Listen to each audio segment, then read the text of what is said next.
Welcome to session 4. Today we're going to dive into the crucial step that is creating your training timeline. Now, whether you just started flying or you're a few stages into your journey, understanding how to create a realistic and achievable timeline will help you to stay focused and progress with purpose. So, without further ado, let's dive into it. Alrighty, welcome to session 4, crafting your training timeline. Today I am showing you how to chart your aviation journey.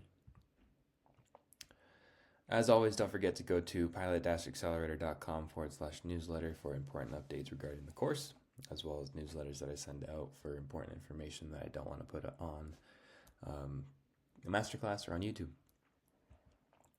Also, don't forget to go to YouTube, Instagram, and TikTok and like, follow, subscribe, follow for exclusive content. Let's share this course. Let's create a community together and soar to the skies. I want to see each and every one of us get to the airlines, achieve our dream, achieve our aviation dream, fly our dream plane. But I can't do that without you guys. I need you, yes, you, to share this course with your friends, and let's help create a community together. So here's what we're going to cover: creating a realistic timeline, balancing training with life, and staying on track. As a warning, this is the most important video in the entire course. Watch the entire video, don't skip, don't fast forward. And as a pro tip, watch the video in 2x speed if you want to save some time. Alright, creating a realistic timeline. Preparation and focus are the wings that lift you towards your aviation dream. Stages in pilot training. The path to becoming an airline pilot involves several key stages. This includes private pilot license, instrument rating, commercial pilot license, as well as your multi-engine and your ATP. Each has its own set of requirements and timelines, which I will cover next week inside of the Premium Masterclass. Week 2, we discuss private pilot, instrument, commercial, multi-instrument, multi-commercial, ATP, and even CFI. We'll cover what is required for each and every single one of those ratings. I'm also going to show you how you can save time and money by either working on 2 ratings at the same time, or how to save time by getting different qualifications at the same time. I'll go more into depth about that next week, so I'll see you on there. But understanding these stages will also allow you to create a step-by-step plan for your training. So this is going to be a really basic chart that I just put together. It's a conservative estimate for about how long it would take to get each one of these ratings and licenses. For your private pilot license, conservative estimate would be about 3 to 6 months. Obviously, it's going to be very dependent upon you and your schedule, whether you're in school, high school, college, or work, where you're at in your career, things like that. Instrument rating will be about 3 to 4 months just for the rating itself. Your next license will be the commercial pilot license, and that's going to be an estimate of between 6 and 12 months. Multi-engine rating, I think your multi-engine rating actually would be it could be less than that. It shouldn't take that long to get your multi-engine rating. And then your ATP, I think the estimate there for 2 to 3 years is putting all of these licenses and ratings together.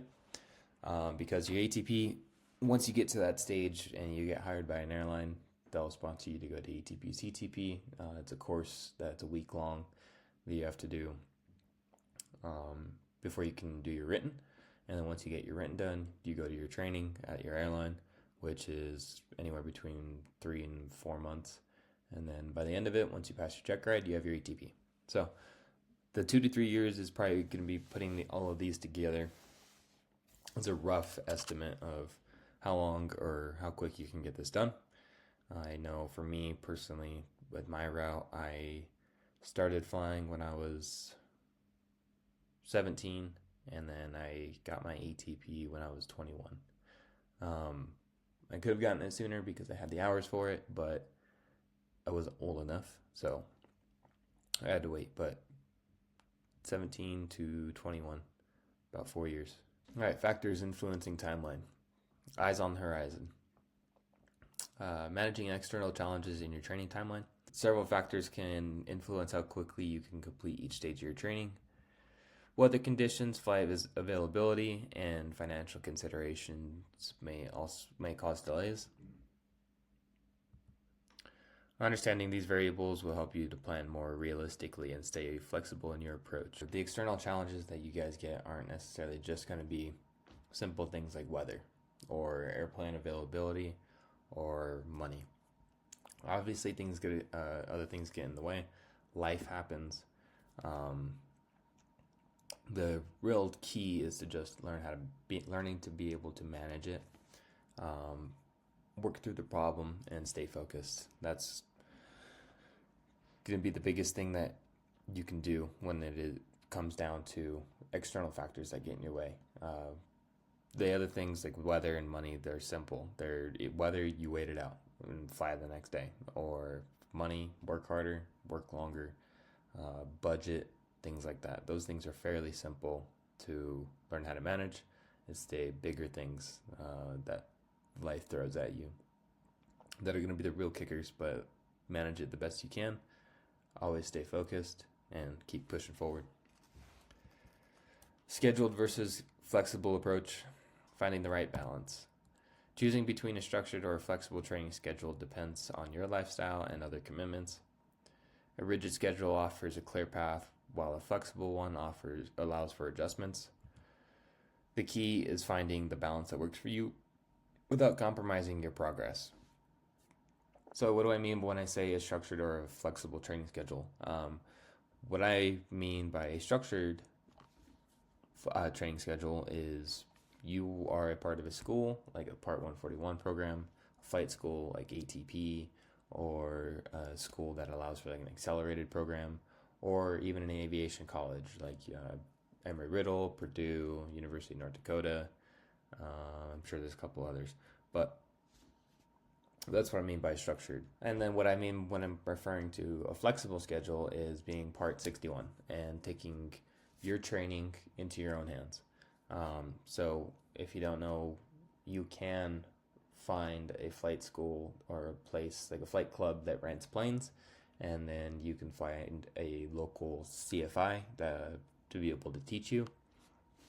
And what you do instead of joining a traditional flight school or Part 141 program, typically it is going to be cheaper to go Part 61 and being able to source your plane yourself and instructors and studying by yourself. The only downfall that I can really think about Part 61, so I did Part 61 personally, and the one thing that I didn't like about it is that the course material and studying, things like that, weren't structured. I had to be able to be the one to piece things together, and I had to find out what I needed to learn rather than someone else telling me. So there's pros and cons to both. The thing that I liked about being Part 61 is because I was in control of my schedule and when I wanted to fly. The only thing that I really had to worry about when it came down to scheduling is finding a plane that was available from the flight club. But other than that, you can study on your own, study when you want. You are in control of your training timeline at that point, and you are in control of when you get things done and how quickly you progress. Whereas when you're in a Part 141 structured program, they are going to be the ones to kind of spoon feed you certain things that you need to know. Obviously, you need to learn, study, so they're not going to do everything for you, but it's just more structured. They'll put your schedule together for when you're going to fly, when you need to have tests done, things like that. But it's going to come at a cost. It is going to be way pricier. And if you're not super driven, and you don't know how to take control of certain things, like knowing what you need to know or putting together your own training schedule, Part 141 program could be good for you. Like I said, it will be pricier, but with that, you do get structure, and it could take a little bit longer. But when you're Part 61, if you have the drive and you know you want to save money and get things done quicker, Part 61 would be great for you, and you have a much more flexible schedule, and you're in charge of when you get things done. Balancing training with life, striking the perfect balance, time management strategies.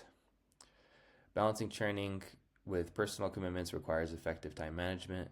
By blocking off specific time slots for training and using tools like calendars, you can make training a non-negotiable part of your schedule. Communication with family and work about your training commitments is also key to minimizing conflict. Communication with family and work is going to be crucial to your training journey. You need support.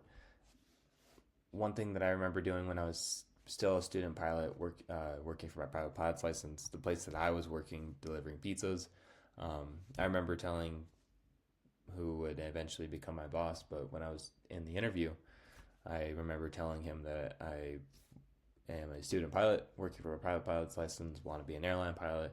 I'm also in school. Basically, just laid out everything to him, saying, "Hey, I want to become a pilot. Obviously, I don't want to stay here, but I want to work, make money, and just use this to help me to progress in my journey of becoming a pilot." And with that, there's going to be times that I'm going to have to not be able to work for 3 days in a row because I'm going to have to go do a long cross country and build some flight time. I'm going to have to be a pilot. So I basically just laid everything out to him, told him, hey, if I could work on during the week, because on the weekends I love to fly and I need to continue to build hours. If I can work during the week and work for between this hour and this hour, that would be perfect. And he had no problem. I was a young guy. He can see that I was motivated and it was something I wanted to do, but I also wanted to work. So he had no problem being flexible with me, and he completely understood that flying was going to come first type of thing. So communication with your family will also be crucial. If you live with someone or you have kids, live with your parents, things like that, you need support from them. They need to be able to understand that what you're doing, flying multiple hours a day, studying and becoming a pilot, is propelling you towards the airlines. If you're not single and you have a wife, girlfriend, live with them, obviously talk to them about what it is becoming an airline pilot means, the benefits of becoming a pilot, and just ask them for understanding of your time when it comes down to studying. They don't need to be bothering you. When you're studying, and you need to be able to take it seriously. And then when you're flying, not being distracted, or not, also mitigating stress, like I mentioned in the last video. Mitigating stress, especially in the journey of studying for your private, instrument, commercial. Studying and the check rides in itself is going to be stressful enough. You don't need any other external stress factors. So being able to communicate that with your family members is going to be crucial. Gaining support from others. We just talked about this a little bit, but striking the perfect balance. Understanding and support at home and work. Understanding and support at home and work pave the way for success in the skies. Having the support of your family, friends, and employer is crucial. By communicating your goals and training schedule up front, you ensure that your loved ones and colleagues understand the importance of training and can offer their support.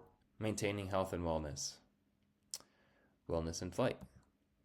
Prioritizing health, balancing wellness with your training. Your physical and mental well-being is just as important as your training. Mental is becoming a pilot and going through the training is all mental. The most physical demanding aspect of our job or training is moving your hand when you're left and right and moving the yoke. So mental, this game is all mental. This training is all mental. Your mentality you need to be clear, understand what you're doing, and then to understand that your mental headspace is going to be the most crucial thing in your training. Regular exercise, proper sleep, and eating will keep you energized and focused. Hey aviators, I hope you've been enjoying the session so far, and I know we're just starting to get into the good stuff, and I apologize for having to interrupt the video here, but I need your help. I have a desire to help hundreds, thousands of people such as yourself accelerate their journey to the skies. And I have a Skool community dedicated to just that, the Pilot Accelerator Academy. And my offer to you is this. If you want to continue watching this full session as well as all the other sessions inside of week 1 of my masterclass, you can do it absolutely free by joining my Skool community today. It's a place where we connect, learn, and grow as aspiring pilots. It's 100% free, and once you're in, you'll have access to this full session as well as all the other full sessions inside of week 1. And because I really appreciate you being here and sticking with me so far, I have a special bonus for you. When you join the community today, I am offering you a lifetime membership to the Pilot Accelerator Academy. All you have to do is like the video, comment flight level, and share the course with 3 of your friends.